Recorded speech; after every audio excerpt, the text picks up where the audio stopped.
You know, my mother once told me that if you wanted to disperse a group of cockroaches, that you needed to cast light on them, and that is exactly what's happened.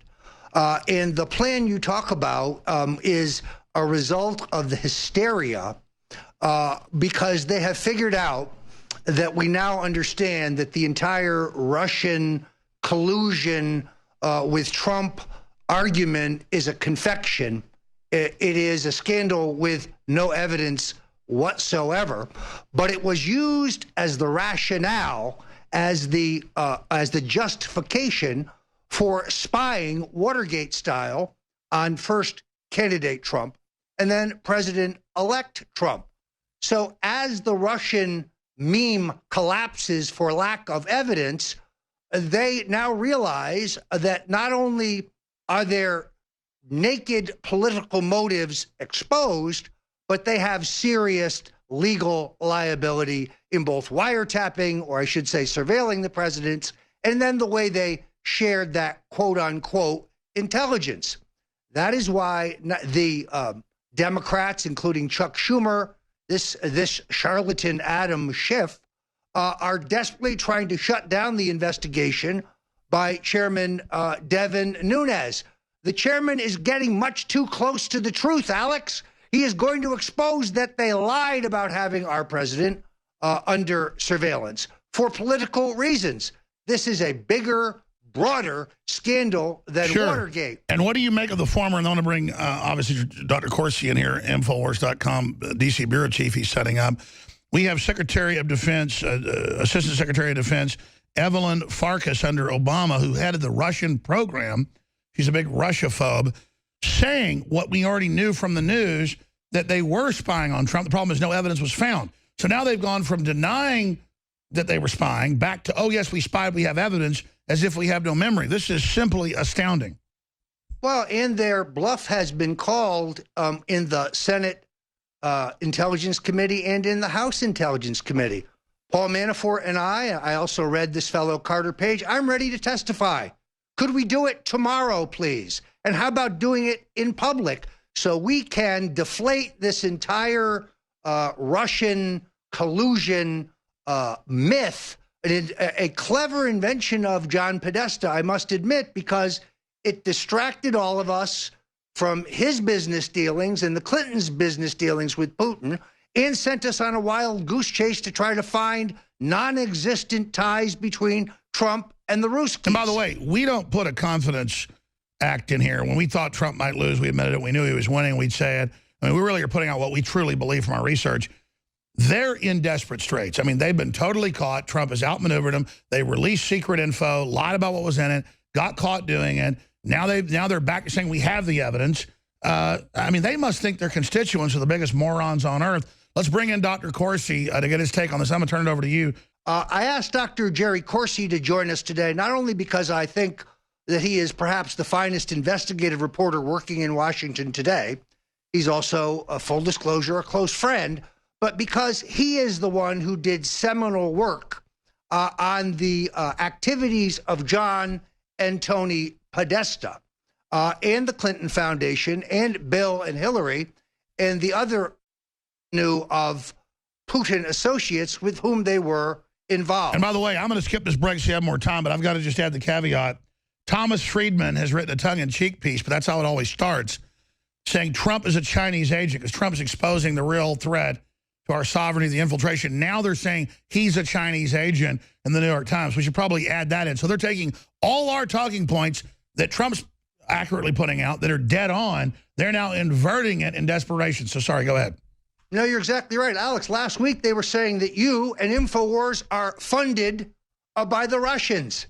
So now you're a Russian agent as well. This is the new McCarthyism. Anyone who isn't for nuclear war over Syria is a treasonous rat. Is in line with Putin. It's an absurdity. We don't want doddering loons like Maxine Waters and Nancy Pelosi starting a nuclear war. We love our kids, in your case, grandkids, so we're bad. Dr. Corsi, your breakdown on this. Well, I think that you're both exactly right. I mean, first of all, the truth is that the money connections have always been between Putin and the Democrats. The Hillary was funded by Putin, and Podesta was very extensively. We've demonstrated that in any number of articles. It's been reaffirmed by Peter Schweitzer and the Government Accountability Institute. We just go through it. You start with Hillary's decision and working with Frank Justra up in Canada when they ultimately made this decision to get 20% of the U.S. uranium in the hands of Russia. And from that flowed all kinds of contributions to the Clinton Foundation. Clinton Foundation's still never been investigated. I've demonstrated in my book, Partners in Crime. You've got Charles Ortel, who's been at it for 2 years, showing the Clinton Foundation is nothing but a criminal organization. It's a scheme. It's a fraud.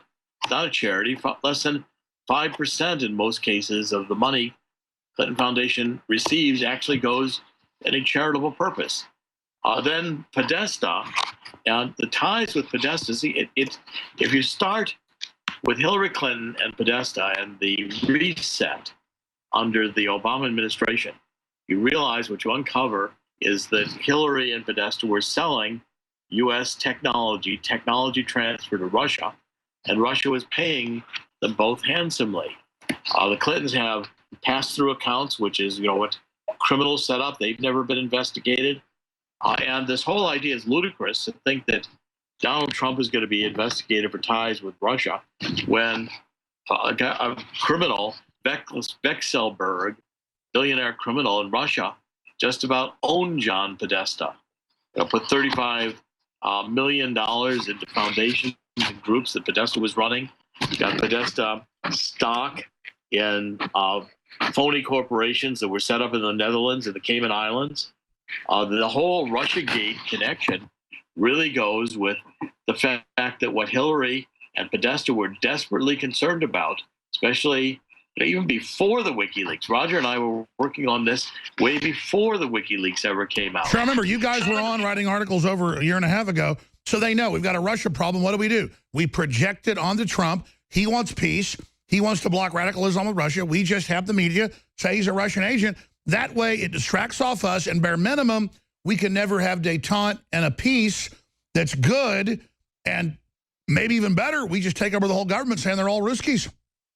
Well, and see, if we take a hard look at it, just one more point, the real evidence is that it was always and always has been the Democrats who have been light on Russia. Beginning with when Obama said that he was going to be more flexible in the second term to Medvedev, didn't think the mic was live and it was picked up. And just look at the series of events that have occurred. Russia goes into Ukraine, into Crimea. Look, it's all total projection. So where is it going as the narrative collapses? Because Dr. Corsi, you're great. Stone, you're great. The point is, this is important. We now have won the debate, so where do they go next? Well, Alex, I'm not sure. Go ahead, Roger. I'm not sure we have. I'm not sure, unfortunately, that we have completely won the debate. I think there are many people in denial about what the Podestas have done here. The key thing to remember is because Podesta hid his interest and didn't properly report it as required by law, he is now blackmailable by the Putin administration or the Putin regime.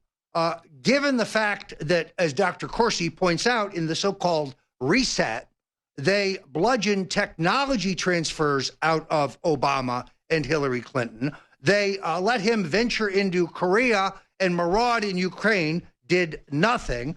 They allowed the Russian military in Syria, still did nothing. And now they come along and tell us Manafort and Stone and Trump were in Putin's pocket, and it's time to get tough on Putin. So we must give the people a refresher about the Clintons' corruption and the fact that when I wrote Podesta's Time in the Peril Will Come, we were referring to this enormous body of corruption, which, thanks to Dr. Corsi and other fine journalists, did become a matter of public record. This is what they were hiding, and this was the motivation for the fake Russian collusion claim. Dr. Corsi? Well, in fact, Roger and I have been working starting really in July and August last year on these Podesta connections. I started writing some articles, started researching it. We had Peter Schweitzer's report from Russia with money which was very important in revealing a lot of these connections. I started writing for Roger a very detailed memo that was dated August 31st. And that was, in fact, when Roger did tweet saying, some things are going to come out on Podesta, he's going to basically get his, that was in relationship to what he knew I was developing. We were both going to write articles on. And in fact, Roger and I wrote articles on the Podesta corruption, money to the Clintons from Russia, almost at the same time. Our articles came out right after my August 31 memo. In September, we were both publishing on this subject, and it had nothing to do with the WikiLeaks, which didn't really come out until October. So the Democrats, being manipulated by the Chinese and the Russians is well documented. The point is, the listeners all know, they listen. You guys are informed. They understand that. This is established. Where do they go from here, though? Well, I think they've already... Go ahead, Roger. You go ahead. You take it first. Well, the next big fight is over the House Intelligence Committee hearings, because this is the only place where these matters can be openly. And I love how they attack us all by name and now say I'm under criminal investigation being directed by the Russians. What the hell? I mean, now I should be in the Senate. I want to go in there and chew their ass. I want to go before the House and say, what the hell's your problem? Well, look, here's some breaking news right here at Infowars.com. I have learned that Senator John McCain met privately with Oleg Deripaska, the billionaire oligarch who has been connected to Paul Manafort. And I'm told that the reason for this meeting was to solicit funds to assist his presidential campaign through a nonprofit that can take foreign monies. Wow, so more projection. Senator McCain must come before the Senate and explain what he was doing in this secret meeting with one of Putin's closest allies. There's your headline. Oleg Deripaska. Let's take that at the very start of this interview. We put it on YouTube right at the first. Boom, that piece. John McCain, breaking. John McCain met secretly with Putin's right-hand man. Or McCain caught working for Russia. Hell. So he needs to clear the air on this. I mean, I am very... upset to learn that he was colluding with a known agent of Putin. Well, let's go back to Corsi and then back to you, and then I'm going to get out of here. But this is a great discussion. So what you're saying is, you report this again, before WikiLeaks, you guys are on record, absolutely it's true. They've got such a Russia and China problem, that they're such sell-offs to foreign powers, that they were scared of Trump coming in. And they knew the intelligence agencies wanted Trump because they're sick of the sellout to globalism, period. Which just means you're like a $2 whore to the whole world. You sell out the American interest. That's why they project all this on everybody else, because they're literally guilty of everything they've said. Right. I mean, I can't think of a single instance in the Obama administration where the Obama administration really stood up to Russia. Constantly, there was capitulation. You're drawing red lines in Syria, the negotiations, and doing nothing when Russia sends in the military, including the Air Force from Russia, into Syria. Same in Iran, very closely tied to Russia. John Podesta and, together with John Kerry and the entire Obama administration, Hillary supported it too. They negotiated a deal with Iran that basically gave Iran a green light to develop nuclear weapons. It's not an enforceable agreement. So are you saying there's really no policy? We're just sold out to the highest bidder? Well, if it were the Clintons, see, this is the problem. The Clintons, this is what the Clinton Foundation was all about. It was not only a play-to-pay scheme. It was a scheme in which enormous. They were sure. So Trump shouldn't be on his heels because they're calling him all these names. Shouldn't Session already be beginning the criminal investigation? Isn't it time for offense? Well, in fact, I thought that was encouraging to see Donald Trump over the weekend beginning tweets saying, "Why isn't this Russian investigation including the uranium deal with Hillary? Why isn't it including the Jolie stock that Podesta got from Russia, or his involvement with Vex Selber, the billionaire criminal in Russia, very tightly tied to Putin? And how about all the deals they were making that we now have disclosed? Roger and I were starting. We published both in October. My article started on October 6th. Roger started October 13th. From the research we were doing, much of it was based on the report from Russia with money that Peter Schweitzer did, excellent report. Again, Google even changed, by the way, the link to that. I had to get in touch with Roger, with Roger and then with Peter Schweitzer and say, Peter, Google is not even linking to your report any longer from Russia to Love. They had to fix that with the Government Accountability Institute basically checking why the Google link no longer worked. Now, we've got the Democrats in live time manipulating Google and all this new censorship coming in. It's an amazing time to be alive right now. I'm going to go, but I want to hear what you guys have to say, obviously, about how Trump's doing, where you see him going now, 70 days in. I think today's like day 70, but amazing. So, thanks for letting me pop in. Alex, thanks for letting us have the opportunity here. This is the only place that one can really get the truth about what's happening in Washington. The Democrats have unleashed a harsh attack on Chairman Devin Nunes of the House Intelligence Committee. To me, this guy is a profile in courage. He did exactly the right thing. When he learned, in fact, that the President of the United States was being illegally or at least surreptitiously surveilled, he took that evidence to the president. He knew, of course, that if he took it to the minority members of his committee, they would work to leak it and discredit it. They are desperate to derail this investigation because I think this is the stage on which all of their lies and fabrications can be exposed. We'll be back with Dr. Jerry Corsi to lay out where this is going for you here at InfoWars coming up next.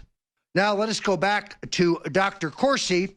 I think we have explored the fact that the Podestas were in Putin's pocket. They had a lucrative deal with the state gas utility, a lucrative banking deal in which they were gifted stock in a phony company involved in more money laundering. Their presence in Russia is very clear, and that the Russian collusion argument is a figment of John Podesta's fertile strategic imagination.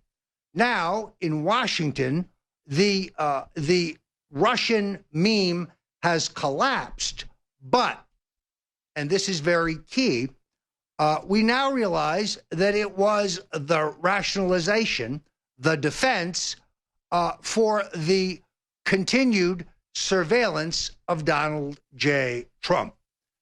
Dr. Corsi broke what should have been a page one story in every newspaper in the country, and that is that Donald Trump has been under surveillance, that he was under surveillance beginning in the end of the Bush administration, that he was under surveillance on into the Obama administration, and that the NSA has had a secret program codenamed Dragnet.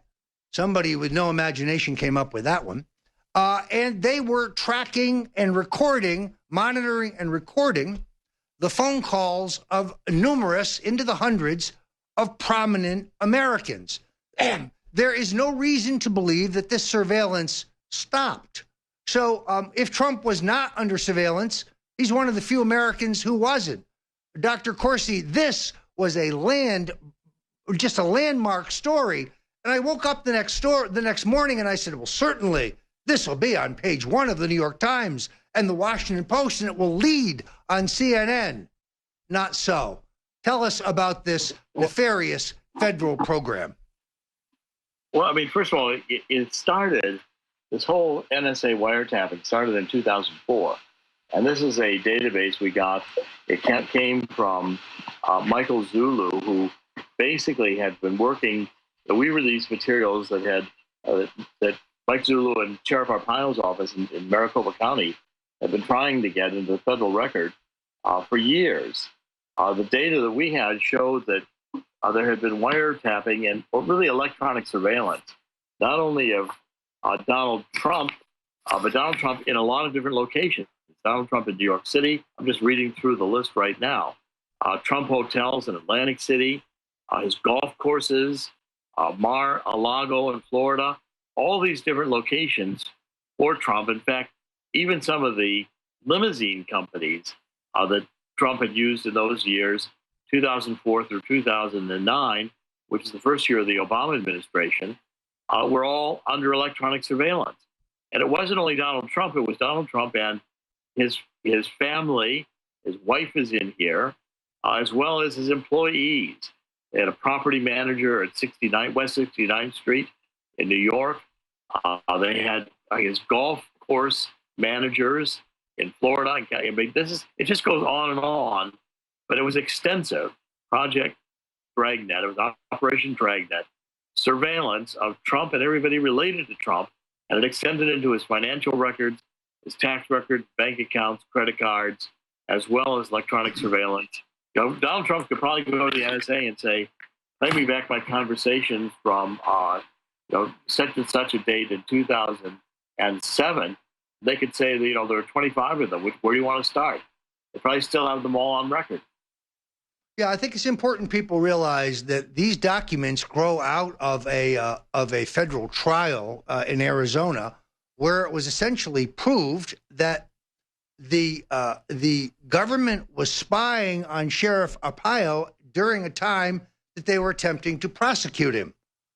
Most likely eavesdropping on conversations between the sheriff and his lawyers, a rather large no-no, as you know. The government is mortified that InfoWars broke this story. I stress that we have not released classified information. We have taken databases that were built on disclosures, confirmed, by the way, by a number of whistleblowers within the CIA as to the authenticity and the accuracy of these matters. So it is bigger than Watergate.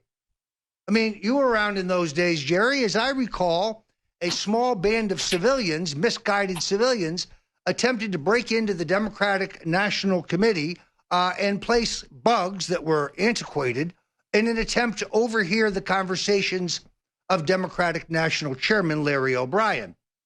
Contrast that with the use of the entire federal machinery in an unconstitutional way to spy on a prominent American citizen who would become president. It boggles the mind. And the excuse or the defense, well, we had to spy on Trump because he's colluding with the Russians. Well, that's collapsing before your very eyes this very moment.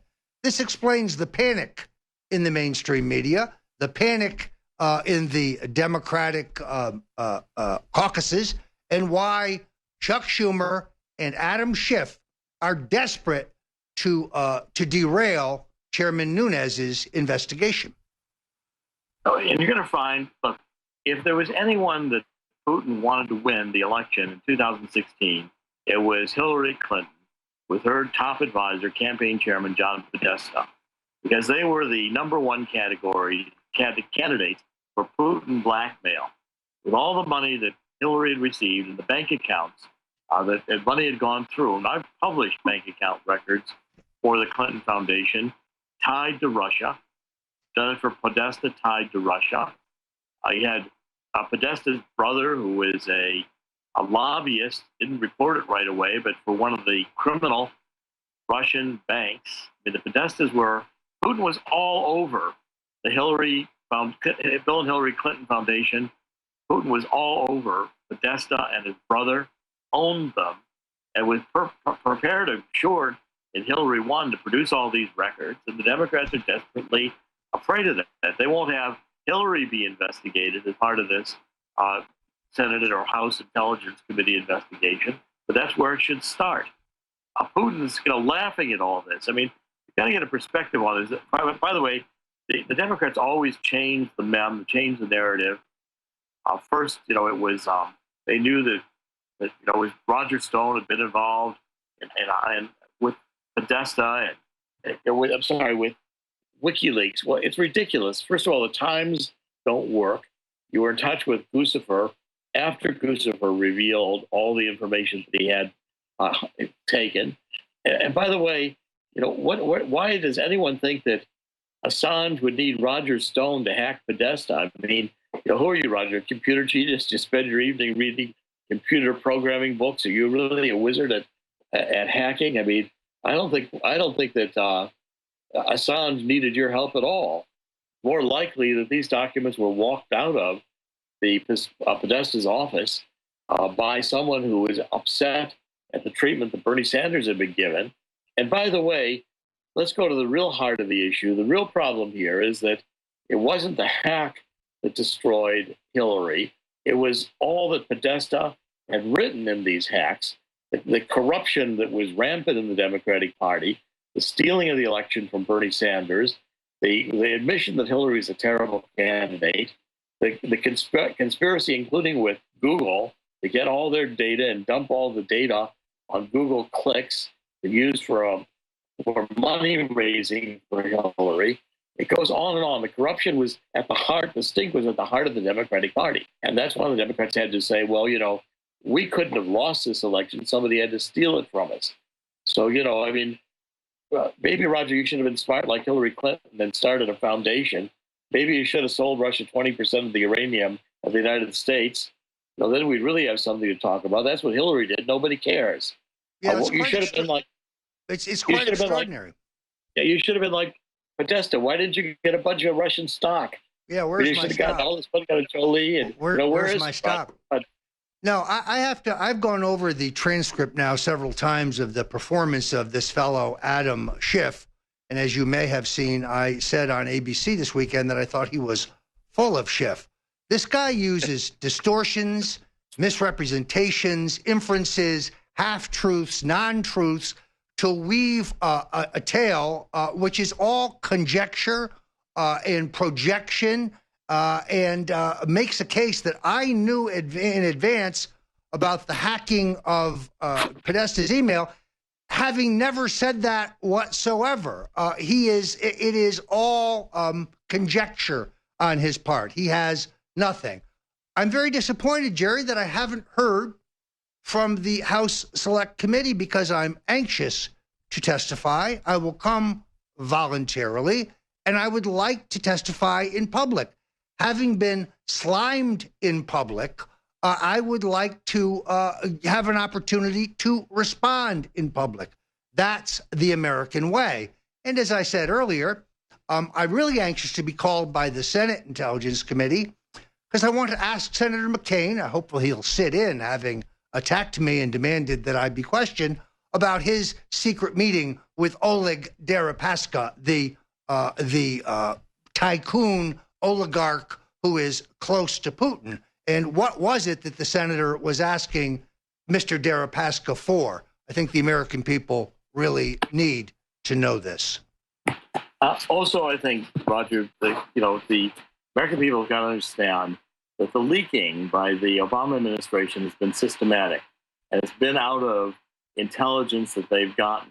Whenever they've been clearly, I think General Flynn's case is going to be the primer on this. When they found out that General Flynn had any ties to Turkey, which had to be found out through electronic surveillance, it wasn't being made public by General Flynn. The leak on that, which was a crime to leak, is part of the Democratic operatives machine who have taken this intelligence gained through electronic surveillance, aimed at their political opponents, and to release it in public through leaking it to willing reporters who are sitting there like lapdogs, willing to, bark out every day at the press conferences questions that are, when did you stop beating your wife type questions about President Trump. There's no open mind. First it's shown the ties between Putin and Podesta and Hillary. The money ties are extensive. The mainstream media does nothing to cover it. Clinton Foundation is corrupt. It is not a foundation, but it's a criminal enterprise. The accounting is fraudulent. No one in the IRS or the FBI investigates it. It goes on and on to where, the BEM first is, this is all, it was all because WikiLeaks dropped all these emails. Well, fine. Did WikiLeaks write the emails for Podesta? In fact, if you remember, for a while, the Democrats tried to say these aren't the real emails. They were written. They're fake. Well, it turned out the emails were legitimate, and WikiLeaks proved that through authenticating various of the emails. And the Democrats were stuck with the fact, for instance, that Donna Brazile, head of the DNC, was feeding questions to Hillary. The corruption's solidly on the side of the Democrats. And they are now running a witch hunt, which, should make Joe McCarthy, Tail Gunner Joe, ought to be rolling in his grave, because here are the Democrats who, since the Russian Revolution have done everything they can to support Russia, are now suddenly Russia baiting because they think that they have a way to embarrass Trump. Well, Trump, even Putin laughed at it. Yes, Trump brought his beauty pageant over there. Trump said, the dossier that came out of London. Jerry, Dr. Corsi, I'm afraid we have to end it there. Thank you for joining us at InfoWars, Sure. And thank you for your trailblazing reporting on the Clinton Podesta corruption.